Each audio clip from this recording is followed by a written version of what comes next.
열왕기상 17장을 보고 있는데요. 17장의 배경은 어느 지역을 배경으로 하고 있죠? 북이스라엘을 배경으로 하고 있습니다. 우리가 앞에 보면 유다를 중심으로 이야기가 나왔는데 어제 그제 보면 계속해서 북이스라엘을 배경으로 지금 말씀이 이어지고 있습니다. 지금 북이스라엘에 어떤 왕이 등장하냐면 아합 왕이 등장하죠. 1절을 보면 길라 세우고 하는 자 중에 디셉 사람 엘리야가 아합에게 말하되, 그러죠. 아합 왕입니다. 아합 왕은 이스라엘의 몇 대 왕이죠? 우리가 지금 쭉 살폈죠. 처음 시작하는 왕이 누구였어요? 여로보암이죠. 여로보암 왕이 되고 그 아들 나답이 2대 왕이죠. 그래서 이 두 왕이 첫 번째 왕조로서 이스라엘 백성을 이끌어가던 사람들입니다. 근데 나답은 이 바사라는 사람한테 죽임을 당하죠. 그의 신하. 그래서 두 번째 왕조가 시작됩니다. 그 왕조가 바사와 엘라입니다. 그러니까 북이스라엘은 이 왕조가 아주 수시로 바뀌어요. 그러니까 북이스라엘 역사에 9왕조가 있습니다. 왕은 한 19명 되는데 그 북이스라엘이 아수르에 망하기까지 19명의 왕인데 그 구테타에 의해서 이게 그 왕의 그 대가 끊어져 버리는 겁니다. 그 1대 왕조도 여로보암과 나답으로 끝나버리고 두 번째 왕조는 바사와 엘라로 끝나버립니다. 그리고 이제 새로운 왕이 등장하는데 시므라는 왕입니다. 시므라. 근데 시므라는 이 사람은 그냥 왕을 얼마 동안 하냐? 1년? 아니요. 한 달? 그것도 아니에요. 7일 동안이에요. 7일 동안. 그러니까 시므리라는 사람은 7일 동안 그 왕에 오르지만 그 오므리라고 하는 사람에게 완전히 끝나버리고 그리고 이제 오므리 왕조가 시작됩니다. 그러니까 세 번째 왕조는 시므리 7로 끝나버려요.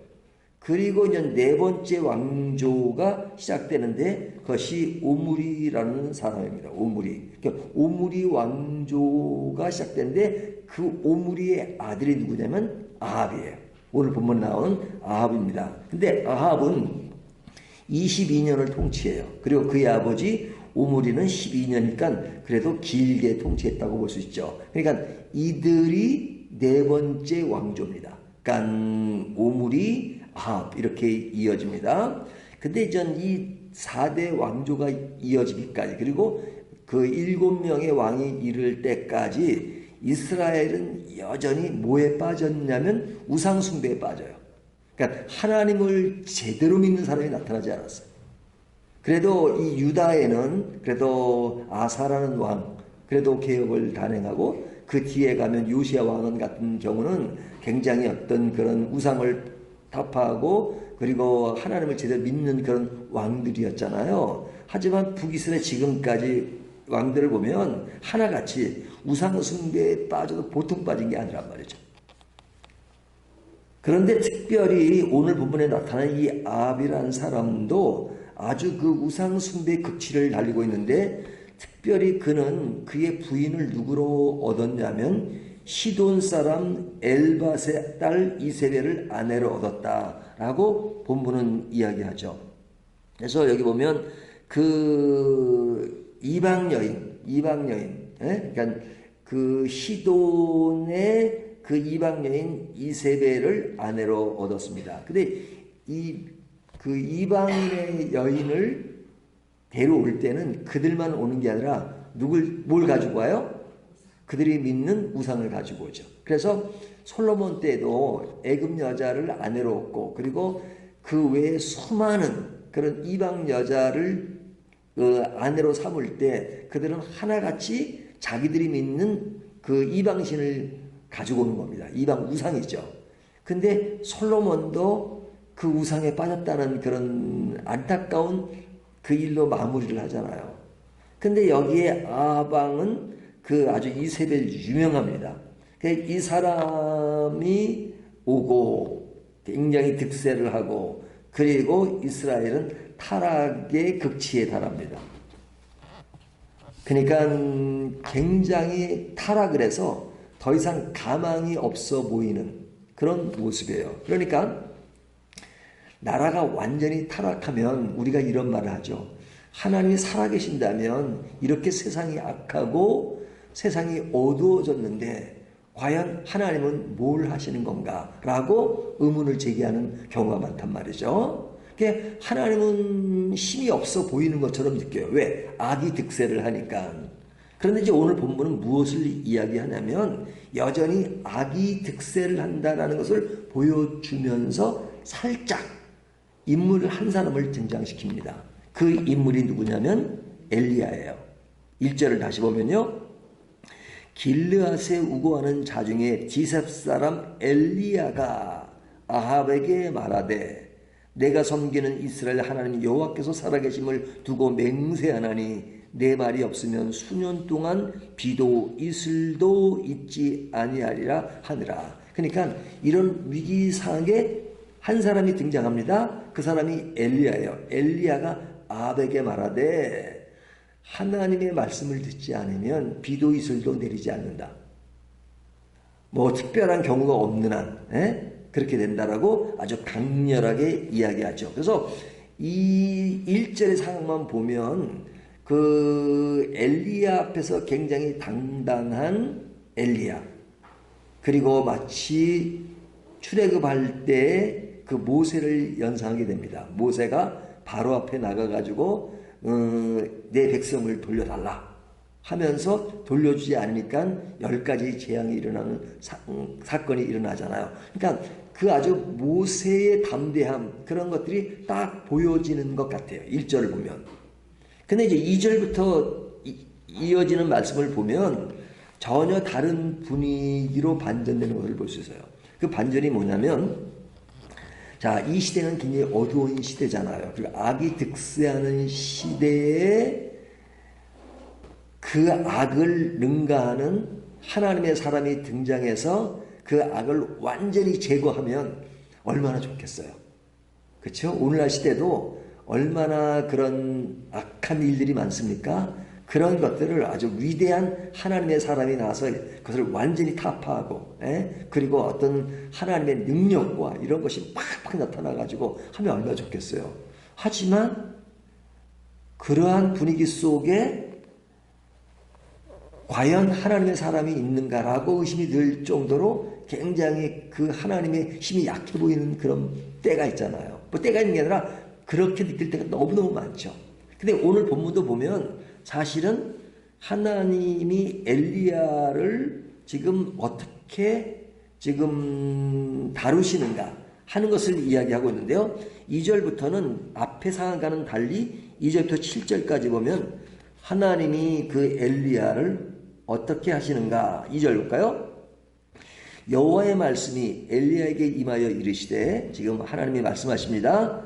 너는 여기서 떠나 동쪽으로 가서 요단 앞 그리 시냇가에 숨고. 지금은 그냥 아까 그냥 투쟁을 하고 해서도 그냥 뭔가를 끝장을 봐야 될 텐데 어떻게 하라고요? 떠나라 그러죠. 동쪽으로 가서 요단 앞 그리 시냇가에 숨으라고 말합니다. 숨습니다. 자, 숨어요. 3절 지나서 3절 너는 여기서 떠나 동쪽으로서 요단 앞 그리 시냇가에 숨고. 4절 그 시냇물을 마시라. 내가 까마귀들에게 명령하여 거기서 너를 먹이게 하리라. 지금 하나님이 그리 시냇가에 엘리야를 숨기고 하시는 말씀이, 거기 시냇물이 있으니까 그 물을 먹고, 그리고 내가 먹을 것을 너에게 제공하겠다. 그것이 뭐냐? 까마귀로 너에게 먹을 것을 주겠다.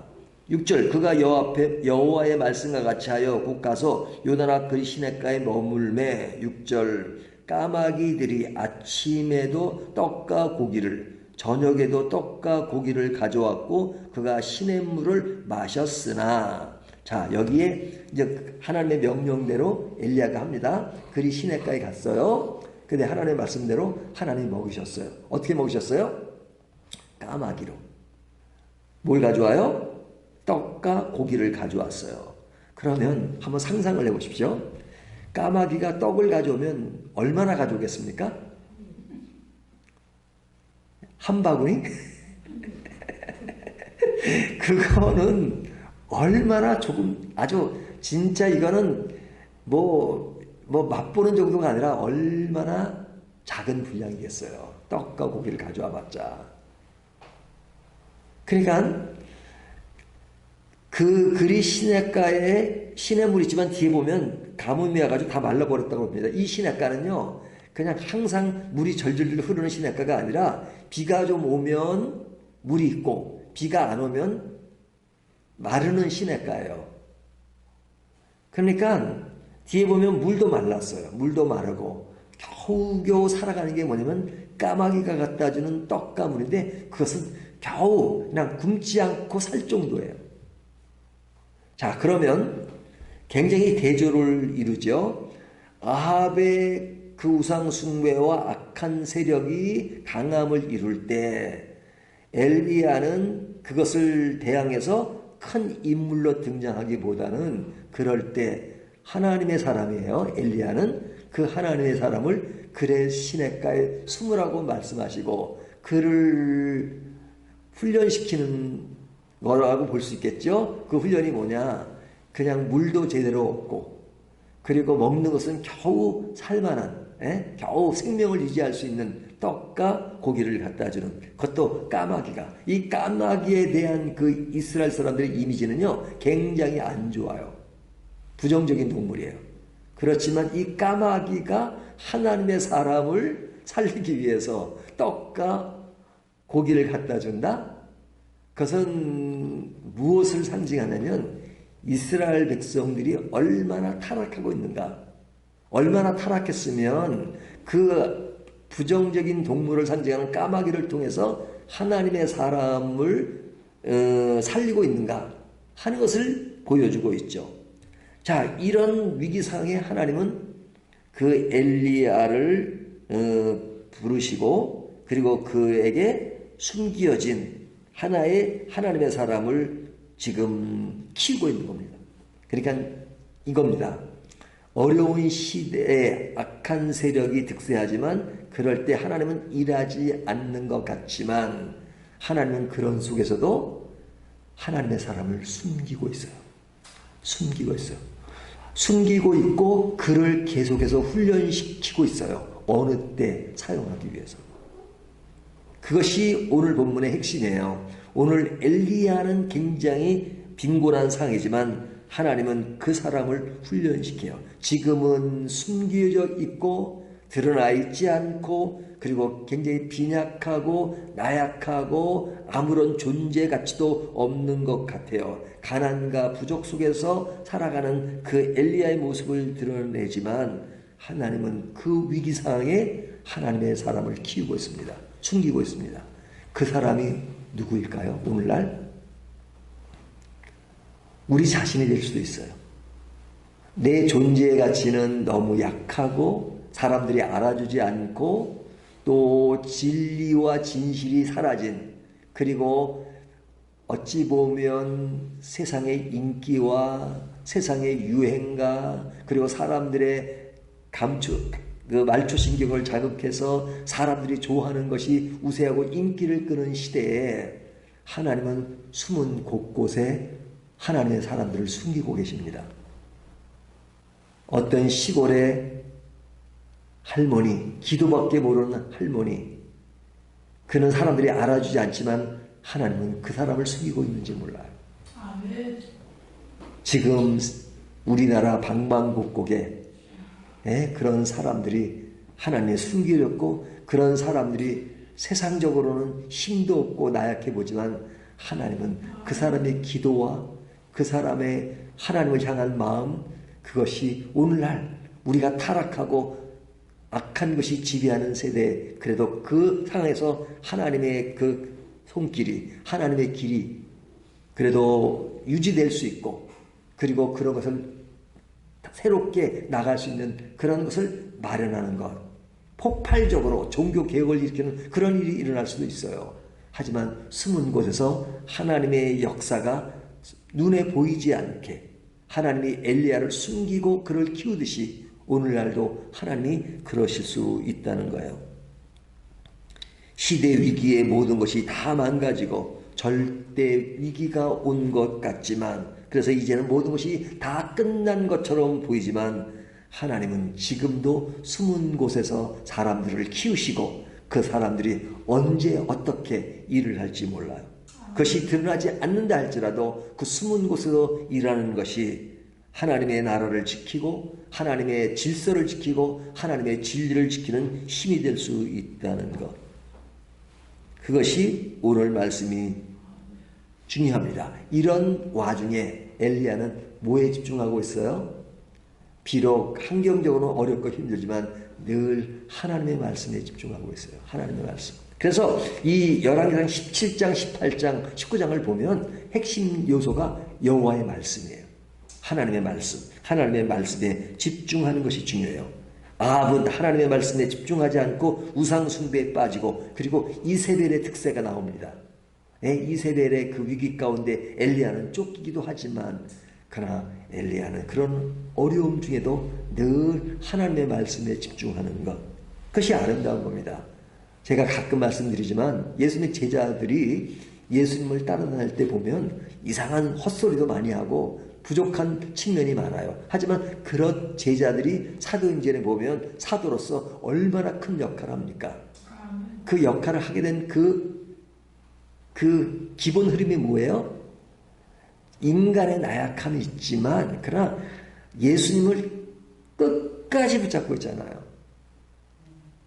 오늘날 우리는 무엇을 붙잡고 있어야 돼요? 사람들은 뭔가 외형으로 나타나는 어떤 그런 것에 치중할 때가 많아요. 하지만 우리는 어떤 상에도 하나님의 말씀이 지금도 살아계십니다. 지금도 역사하십니다. 지금도 우리와 함께 계십니다. 그러니까 그 말씀에서 이탈하면 안 돼요. 사람들이 알아주지 않고 사람들이 그런 것이 유행이 아니고 그것을 마치 오래된 이야기처럼 간주되는 그런 것이라 할지라도 우리는 절대 신앙이 필요해요. 그것은 뭐냐면 하나님의 말씀이에요. 하나님의 말씀이에요.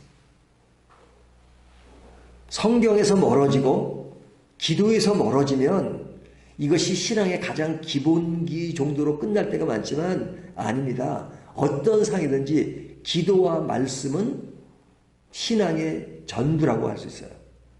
우리의 어떤 삶의 문제, 또 대외적인 문제, 공동체 문제, 세계관의 문제, 이런 것도 너무너무 중요해요. 그리스도인의 삶의 역량이 그런 것들을 발휘해야 돼요. 하지만 그것들은 우월한 상황에 있고 기도와 성경 말씀은 그냥 시작하는 1단계의 것이 아니라 어떤 상황에서 기도와 말씀은 우리의 삶의 전체를 지배해야 돼요. 그것이 이루어지는 가운데 하나님의 나라의 일을 생각하며 그 일 가운데 내가 어떤 길을 가야 되는가 하는 것을 생각하는 것이 중요하죠. 오늘 말씀을 통해서 하나님은 숨겨진 곳에서 하나님의 역사를 이루고 있다 하는 것을 다시 한번 생각하면서 감추어진 하나님의 사람의 모습 속에서 우리의 신앙은 어떤 길로 가야 하는가 하는 것을 다시 한번 점검하는 저와 여러분이 되시기를 주님의 이름으로 축원합니다.